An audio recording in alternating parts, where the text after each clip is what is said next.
Hi friends, പുതിയൊരു വീഡിയോയിലേക്ക് എല്ലാവർക്കും സ്വാഗതം. തങ്കച്ചി ജയശങ്കറിനോട് പറയാണ്, നിങ്ങളുടെ ഈ വീടും ഹോസ്പിറ്റലും എനിക്ക് തന്നാൽ പിന്നെ ഒത്തുതീർപ്പിന് ഞാൻ തയ്യാറാണ്. അതല്ല നിങ്ങൾക്ക് കേസിന് മുൻപോട്ട് പോവാനാണ് തീരുമാനമെങ്കിൽ ഈ തങ്കച്ചിയുടെ സ്വഭാവം എന്താണെന്നുള്ളത് നിങ്ങൾക്ക് അറിയാവുന്നതല്ലേ. ഞാനിപ്പോൾ സ്വാമി പറഞ്ഞതുകൊണ്ട് മാത്രമാണ് ഇങ്ങനെ ഒത്തുതീർപ്പിന് വന്നത് എന്ന് പറഞ്ഞപ്പോൾ അക്ഷര ഒട്ടും തന്നെ സമ്മതിക്കുന്നില്ല. അക്ഷര പറയണ, നിങ്ങൾക്ക് ഒരിക്കലും ഞങ്ങളുടെ വീടും ആ ഹോസ്പിറ്റലും വിട്ടുതരില്ല. അങ്ങനെ ഒരു ഒത്തുതീർപ്പ് ഞങ്ങൾ തയ്യാറല്ല. കേസ് നടക്കുന്നുണ്ടല്ലോ, കേസിന്റെ വിധി വരട്ടെ, അതുവരെ ഞങ്ങൾ കാത്തിരുന്നോളാം. നിങ്ങളുടെ ഉദ്ദേശം എന്തായാലും നടക്കാൻ പോകുന്നില്ല എന്ന് പറഞ്ഞപ്പോൾ വിളിച്ചു പറയണ, അതിന് നിന്നോടല്ല ഞാൻ സംസാരിക്കാൻ വന്നത്, ഇദ്ദേഹത്തിനോടാണ് എന്ന് പറയണ. അങ്ങനെ ജയശങ്കറിനോട് ചോദിക്കണം, അല്ല നിങ്ങളുടെ അഭിപ്രായം ഒന്ന് പറ എന്ന് പറഞ്ഞപ്പോൾ ജയശങ്കർ പറയണേ, എനിക്ക് കുറച്ച് ആലോചിക്കാൻ സമയം വേണം, എന്നിട്ട് ഞാൻ നിങ്ങളോട് പറയാം. അപ്പോൾ സ്വാമിയോട് പറയണേ, സ്വാമി നീ പറഞ്ഞത് കൊണ്ടാണ് ഞാനിപ്പോൾ ഇവിടേക്ക് വന്നത്, ഇദ്ദേഹത്തോട് ഒന്ന് പറഞ്ഞ് ഉപദേശിച്ചേക്ക് എന്ന് പറഞ്ഞ് തങ്കച്ചി പോവുകയാണ്. അങ്ങനെ സ്വാമി ജയശങ്കറിനെ മാറ്റി നിർത്തി സംസാരിക്കുകയാണ്. തങ്കച്ചി അങ്ങനെ വിട്ടുവീഴ്ച ചെയ്യുന്ന ആളല്ല എന്നുള്ളത് ജയശങ്കർ സാറിന് അറിയാവുന്നതല്ലേ. അതുകൊണ്ട് അവരുടെ സ്വഭാവം വെച്ച് അവരെന്തും ചെയ്യാൻ മടിയില്ലാത്തവരാണ്. അതുകൊണ്ട് നമുക്ക് ഹോസ്പിറ്റലും ഈ വീടും തങ്കച്ചിക്ക് വിട്ടുകൊടുക്കുന്നതാണ് നല്ലത്. അപ്പോൾ ജയശങ്കർ പറയണ, അതിന് കേസ് നടക്കുന്നുണ്ടല്ലോ, കേസിന്റെ വിധി വരട്ടെ, കേസിന്റെ വിധി വരുന്നത് വരെയൊക്കെ സാറ് കാത്തു നിൽക്കണ്ട, അത് എത്ര കാലം ഇനി അതിന്റെ വിധി വരാൻ കാത്തു നിൽക്കണം. തങ്കച്ചിയുടെ സ്വഭാവം അറിയുന്നതല്ലേ, സുപ്രീം കോടതി വരെ പോവും. അതുകൊണ്ട് നമുക്ക് ഏറ്റവും നല്ലത് ഇങ്ങനെ പ്രശ്നങ്ങളൊക്കെ മുമ്പോട്ട് കൊണ്ടുപോകുന്നതിലും നല്ലത് മനസമാധാനത്തോടു കൂടി ജീവിക്കുന്നതല്ലേ. ഈ വീടും ഹോസ്പിറ്റലും തങ്കച്ചി പറഞ്ഞതുപോലെ അങ്ങ് വിട്ടുകൊടുക്കാം എന്ന് പറഞ്ഞപ്പോൾ അതിന് ഈ വീടും ഹോസ്പിറ്റലും വിട്ടുകൊടുത്താൽ പിന്നെ ഈ ജയശങ്കറിന് എന്തിനു കൊള്ളാം എന്ന് ചോദിക്കുമ്പോൾ, എന്താണ് സാർ ഇങ്ങനെയൊക്കെ ചിന്തിക്കുന്നത്, നമുക്ക് മനസമാധാനമല്ലേ ഏറ്റവും വലുത്, അങ്ങനെ ചിന്തിക്കുക, അല്ലാതെ വെറുതെ പ്രശ്നങ്ങൾ ഉണ്ടാക്കി നടന്നിട്ട് എന്ത് കാര്യമാണുള്ളത്. പിന്നെ സാർ ഇപ്പോൾ പറയുന്നത് ഈ വീടിൻ്റെ ഓർമ്മകളെക്കുറിച്ചല്ലേ, സാറിൻ്റെ ഭാര്യ ഈ വീട്ടിലാണ് ഉണ്ടായിരുന്നത് എന്നുള്ള ഓർമ്മയെക്കുറിച്ചൊന്നും സാറ് പറയേണ്ട, അങ്ങനത്തെ ന്യായങ്ങളൊന്നും സാറ് പറയേണ്ട, നമുക്ക് മനസ്സിലാണ് ഓർമ്മകൾ വേണ്ടത്. പിന്നെ ഇതെല്ലാം അക്ഷരയോടും നിരഞ്ജനോടും പറഞ്ഞാൽ അവർ ഉറപ്പായും സമ്മതിക്കില്ല. അതുകൊണ്ട് നമുക്ക് തങ്കച്ചി പറഞ്ഞതുപോലെ ഈ വീടും ഹോസ്പിറ്റലും തങ്കച്ചിക്ക് വിട്ടുകൊടുക്കുന്നതാണ് നല്ലത് എന്ന് പറഞ്ഞ് സ്വാമി ജയശങ്കറിന്റെ മനസ്സ് മാറ്റാൻ വേണ്ടി ശ്രമിക്കുകയാണ്. അപ്പോൾ ഇവർ രണ്ടുപേരും കൂടി സംസാരിക്കുന്നത് അപ്പച്ചി കണ്ടുവരികയാണ്. അങ്ങനെ കാഞ്ചന ഓടി ചെല്ലുകയാണ് അക്ഷരയുടെ അടുത്തേക്ക്.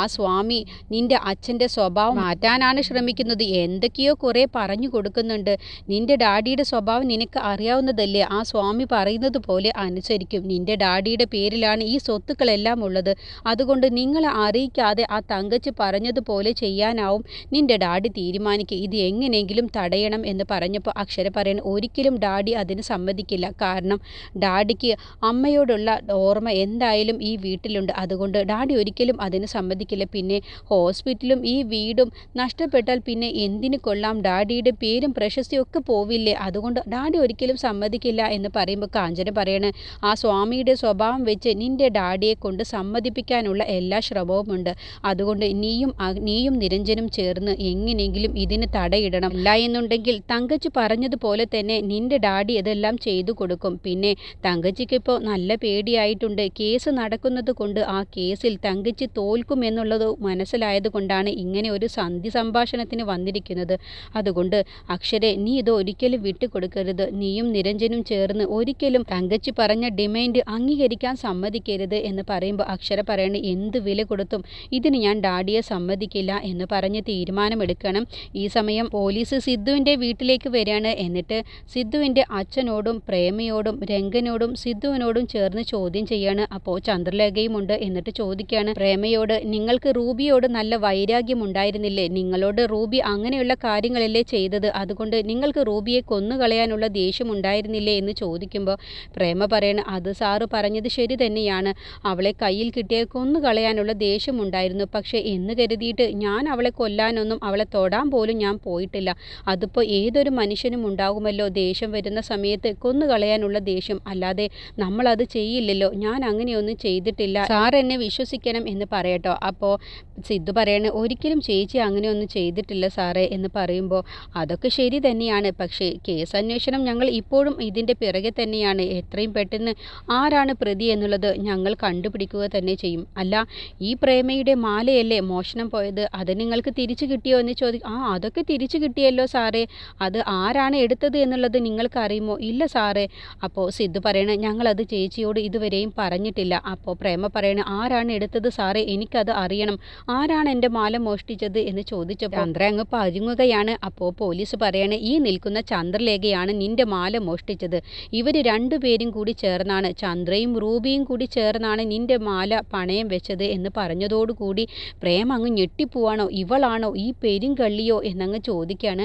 അങ്ങനെ പോലീസ് പറയാണ്, ഇപ്പോൾ തൽക്കാലം ഞാൻ പോവുകയാണ്. ഈ കേസിൻ്റെ പുറകെ തന്നെയുണ്ട്. റോബിയുടെ കൊലപാതകി ആരാണെങ്കിലും കൊലയാളി ആരാണെങ്കിലും അവരെ നിയമത്തിൻ്റെ മുന്നിൽ കൊണ്ടുവരും എന്ന് പറഞ്ഞുകൊണ്ടാണ് പോലീസ് അവിടെ നിന്നും പോകുന്നത്. അങ്ങനെ പോലീസ് പോയി കഴിഞ്ഞ ശേഷം ചന്ദ്രയുടെ നേരെ അങ്ങ് പ്രേമ പൊട്ടിത്തെറിക്കുകയാണ്. എടി പെരുങ്കള്ളി, നീയാണല്ലേ എൻ്റെ മാല എടുത്തത്. നിങ്ങൾക്കാർക്കും എന്നെ ഇഷ്ടമില്ല, അതുകൊണ്ടല്ലേ ഇവളാണ് മോഷ്ടിച്ചത് എന്ന് അറിഞ്ഞിട്ട് പോലും നിങ്ങൾ ആരും എന്നോട് പറയാതിരുന്നത്. അപ്പോൾ എന്നെക്കാളും കൂടുതൽ ഇഷ്ടം നിങ്ങൾക്ക് ഇവളോടാണല്ലേ എന്ന് ചോദിക്കുമ്പോൾ ചേച്ചി എന്താ കാര്യം മനസ്സിലാക്കാത്തത്? ഞങ്ങൾ തന്നെ ഇവൾക്ക് പരമാവധി കൊടുക്കാനുള്ളത് പറഞ്ഞിട്ടുണ്ട്. പിന്നെ ചേച്ചിയും കൂടി ഇനി വെറുതെ പറയണ്ട എന്ന് കരുതിയിട്ടാണ്.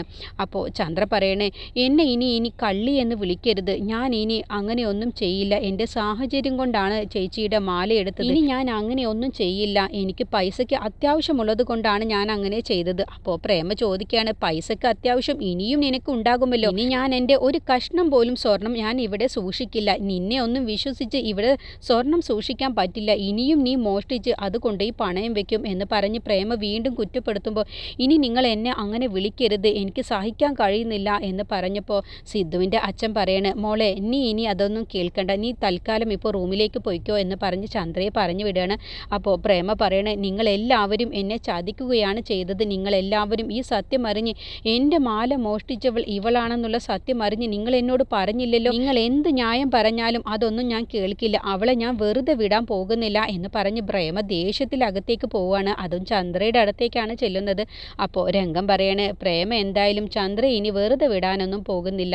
നമ്മളിപ്പോൾ എത്ര പറഞ്ഞിട്ടും പ്രേമയോട് കാര്യവുമില്ല എന്ന് പറയണേ. അങ്ങനെ ചന്ദ്രയുടെ അടുത്തേക്ക് പ്രേമ ചെന്നിട്ട് അങ്ങ് ദേഷ്യപ്പെട്ട് സംസാരിക്കുകയാണ്. നാണമുണ്ടോടി കള്ളി, പെരുങ്കള്ളി, നീ എൻ്റെ മാല മോഷ്ടിച്ചിട്ട് മര്യാദയ്ക്ക് നീ ഈ വീട്ടിൽ നിന്നും ഇറങ്ങിപ്പോയിക്കൊള്ളണം എന്ന് പറയുമ്പോൾ അത് പറയാൻ നിങ്ങൾ ആരാണ്? ഞാൻ ആരാണെന്നോ? ഞാൻ സിദ്ധുവിൻ്റെ പെങ്ങളാണ്, ആ സിദ്ധുവിൻ്റെ ഭാര്യയാണ് ഞാൻ. അതുകൊണ്ട് ഞാനും പോവില്ല ഇവിടെ നിന്നും. നീ പോവില്ലെങ്കിൽ നിന്നെ ഇവിടെ നിന്ന് പറഞ്ഞു വിടാൻ ഞങ്ങൾക്കറിയാം. നിന്നെ ഇനി ഒരു നിമിഷം പോലും ഈ വീട്ടിൽ നിർത്താൻ കഴിയില്ല. ഇങ്ങനെ പെരുങ്കള്ളിയായ നീ ഇനിയും ഇവിടുത്തെ എന്തെങ്കിലും മോഷ്ടിച്ച് പണയം വെക്കും.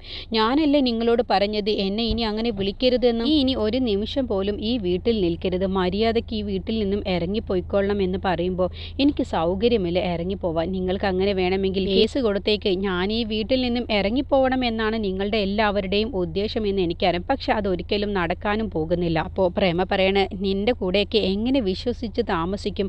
ഇത്രയും കാലം എന്നോടൊപ്പം താമസിച്ചിട്ട് ഒരു കുഴപ്പവും വന്നില്ലല്ലോ, പിന്നെ എന്താ? അപ്പോൾ പ്രേമ പറയണ, ഒരു കുഴപ്പവും വന്നില്ലടി.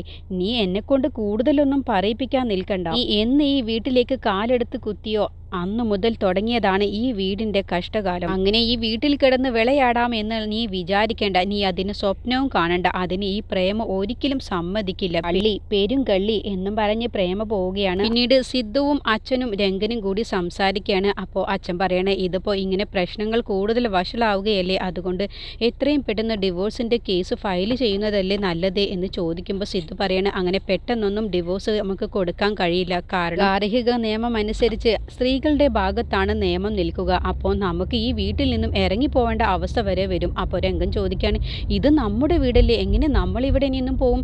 അതാണ് നിയമം. സ്ത്രീകൾക്ക് അനുകൂലമായിട്ടാണ് ഈ നിയമമുള്ളത്. അതുകൊണ്ട് അത്ര പെട്ടെന്നൊന്നും ചന്ദ്രയെ നമുക്ക് ഈ വീട്ടിൽ നിന്നും ഇറക്കി വിടാനൊന്നും കഴിയില്ല. അതിനൊരു അവസരം വരണം, എന്നിട്ട് അവളെ പൂട്ടാനാണ് കഴിയൂ. അതുവരെ നമ്മൾ കാത്തിരിക്കണം. അല്ലാതെ നമുക്കിപ്പോൾ ഒന്നും ചെയ്യാൻ കഴിയില്ല. പറ്റിയൊരു അവസരം വരട്ടെ, അതുവരെ നമുക്ക് ക്ഷമയോടുകൂടി കാത്തിരിക്കാം എന്ന് പറയാണ്.